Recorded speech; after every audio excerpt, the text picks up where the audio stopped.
5. This is chapters 2, sections 1, 3, and 5.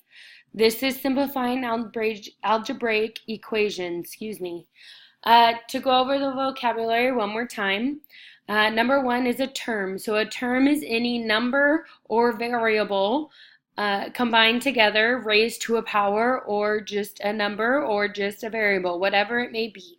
Below are examples. As you see, the first one, you have negative y. So the negative shows, because it's always understood that with a variable, if it's by itself, there will be a 1 in front of it. Because this one is a negative, it's a negative 1y. That is our term. In the one next to it, 2x to the third, that is a term. It's everything combined together in 1 when they're being multiplied. Number 2 is the numerical coefficient. Remember, on tests and on homework, most of the time they'll just ask for the coefficient. The coefficient, you're looking for the number. So in the table below, you have 3x. In there, your number is 3. Your numerical coefficient is 3. The one below, y to the third divided by 5. It is understood that there is a 1 in front of y, just algebra rules. So then your number will be 1/5. Y to the third is separate. It's not a numerical coefficient. Like terms and unlike terms. Like terms, it doesn't matter the coefficient. So the numbers you're not worried about, you're looking at the variables. So the term in the variables have to be exactly the same. That includes the powers, or if there are multiple, they must be exactly the same. Unlike terms give you different. So like terms, like the example below, you have 3x and 2x. Because your x's are identical, they're considered like terms. The one next to it, 5x and 5x squared, 5x squared gives you a completely different number because it's raised to the power, and so they're unlike terms. They're completely different. When you are combining like terms, the first step is to simplify. Make it as easy as you can. You have your x's and you have your y's. Put all your x's together in one spot, then put all your y's together in a separate spot. Don't forget to keep the addition in the middle. When you are doing this, then you just add what you have. So I know on the left I have 4 x's, so then I pull it down and have 4x. Plus, look to the right, you have 4 y's. I pull it down, 4y. My x's and y's are unalike, so they're unlike terms, which means that's as far as I can go when I'm simplifying without additional information. Below is using numbers. So I have 3x plus 2x. My x's are the same, so I just drag down the x and I add my numbers. I have 3 plus 2. My simplest form for this problem is 5x. More examples of simplifying. We talked about these in class. So when you have the variables that are the same, you just add or subtract or whatever it tells you to do with the coefficients, and you make it the simplest form. When you have a y squared in B, make sure you keep it y squared. You can't change it. You don't add the squares. It stays y squared the entire time. In C, when you're combining like terms and you're simplifying your problem, if things aren't the same, like the 8x squared, there's nothing else like it, you just leave it the same and drag it down. You add the two coefficients, you get your answer for x. Finally, in the third one, everything is identical, so you add or subtract the numbers, you get your n squared, you have your simplest form, 5n squared.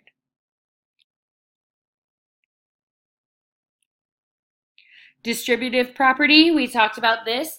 This is taking the parentheses, and this is the only way to remove the parentheses from a problem. This will be your first step anytime you see parentheses. You take the number in front of the parentheses. In this case, it is 1. In cases on your homework, it might be a number or a fraction or whatever it may be. You distribute that 1, which means you multiply 1 by 3a, you multiply 1 by 2.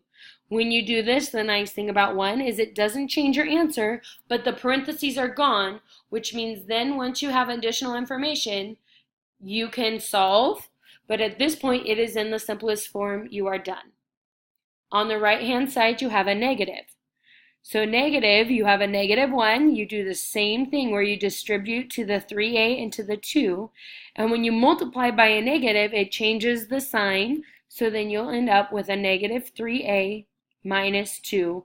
That is your simplest form. You're done.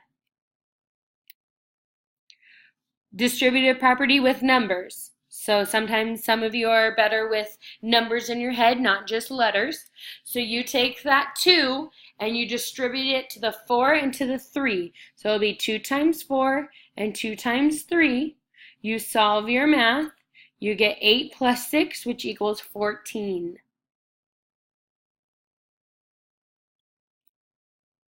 Section 2. Addition and multiplication, properties of equality. This is how to solve for x.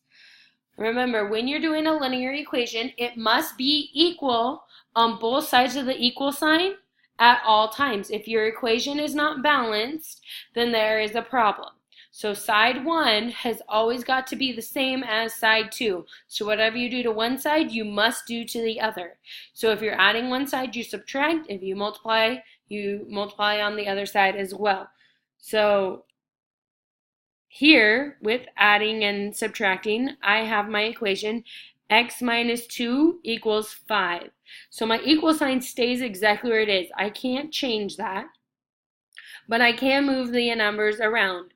So as I said in class, this can be mental math, but to show the algebra steps of doing it, I need to take that -2 or that -2 and put it to the other side of the equal sign with the 5, so the variable, the x, is by itself. In order to do that, I do the opposite. I have a +2, I +2 on the 5, so then I know x will equal 7. Here are just the basic rules. So when you're adding and subtracting, if you follow these rules at all time, you will not make a mistake. So whenever you see an equation, so remember, the equation is with an equal sign. So if there's ever an equal sign, you are solving. So when you're solving your equation and it is subtraction, you must add the same number to each side of the equal sign. So on my left, I have x minus 3 equals 5. I must add 3 to both sides, so my equation stays balanced. When I do this, my 3's cancel each other out.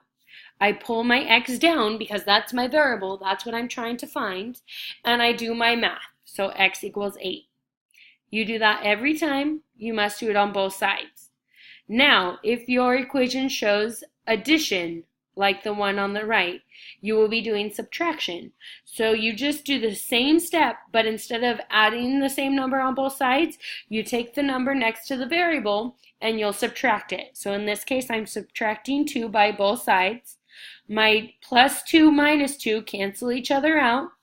I pull down my variable, and b will then equal 15, and I know my problem is complete. Another example of this is, first, when you see this big long problem, it looks hard and difficult, but we got to simplify it first. So I've already highlighted the like terms. So you need to pick out the like terms. Don't forget to get the sign in front of it. So you have a 2x, you have a plus 3x, a 10x, and then a negative 6x. The negative is important. My first step is to combine.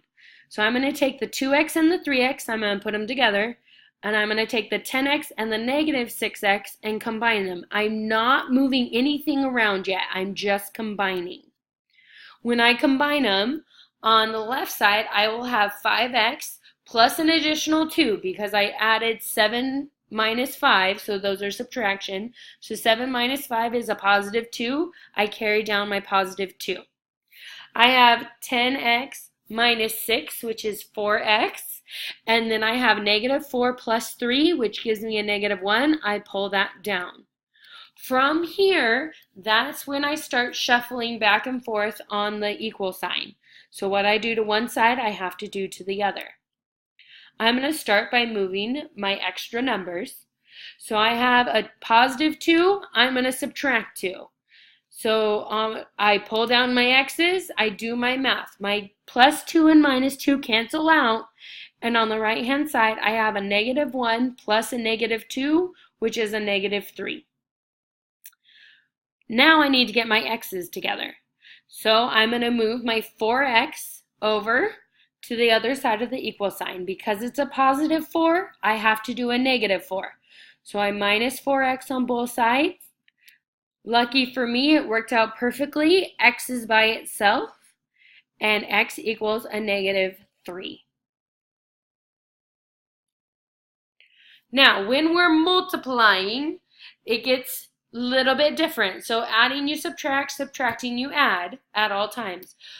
In multiplying and dividing, it's a similar rule. When you multiply, you divide. When you see division, you multiply. Now, on the left, it shows a fraction. Remember, don't think of it as a fraction. Think of it as division. So it's x divided by 8. So x got a divorce, or is divided by 8. In order for us to get x by itself to make the divorce complete, we have to leave the x alone and times 8 on both sides. So we're going to multiply or marry the 3. So I multiply 8 by both sides. I bring down the x because I didn't touch it. X equals a 24. On the right-hand side, I have a multiplication problem. So anytime you see a coefficient, a number, and a variable, a letter, next to each other, that means they're being multiplied together. So they're married right now. And we need to divorce them in order to get the variable by itself. So I take this 2, and I'm going to divide by 2 on both sides because I need to divorce it from the variable. I pull down my variable, do my math. C equals 12. Last step. So we have been solving equations, but here are the written steps of how to solve, and finally how to check your answer. So number 1, anytime you see parentheses, this is a review. So anytime you see parentheses, you have to remove them first, which means you need to distribute. So you use the distributive property. So you take that 4 and you're going to multiply it by 2x and take the 4 and multiply it by negative 3, and you get 8x minus 12. Everything else comes down as normal. Step 2, I'm going to simplify. So now that I have 8x minus 12, I'm going to put my like terms together that on their opposite sides of the equal sign. So I have my 8x, that I don't change. I have a negative 12 and a positive 7. Those can go together, which means I get a negative 5, because negative 12, because it's the bigger number, I know that's the number that I keep.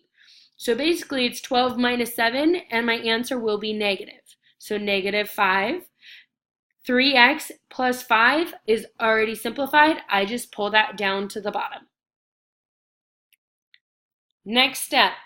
Now this is when I start switching the variables on both sides. I have it simplified. I can't make it any smaller without moving things on both sides of the equal sign.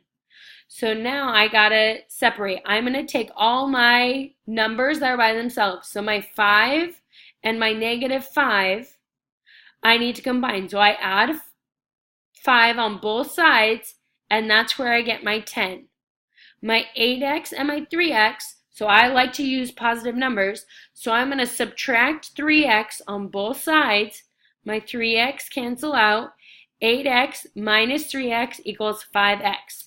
So that's where I got my 5x and my 10. So 5x is 8x minus 3x.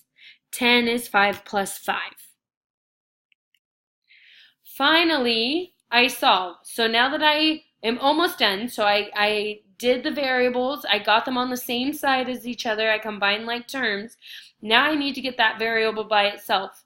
Because they're next to each other, they're being multiplied, which means they're married, and I need to give them a divorce. So I'm going to divide by 5 on both sides. X then equals 2.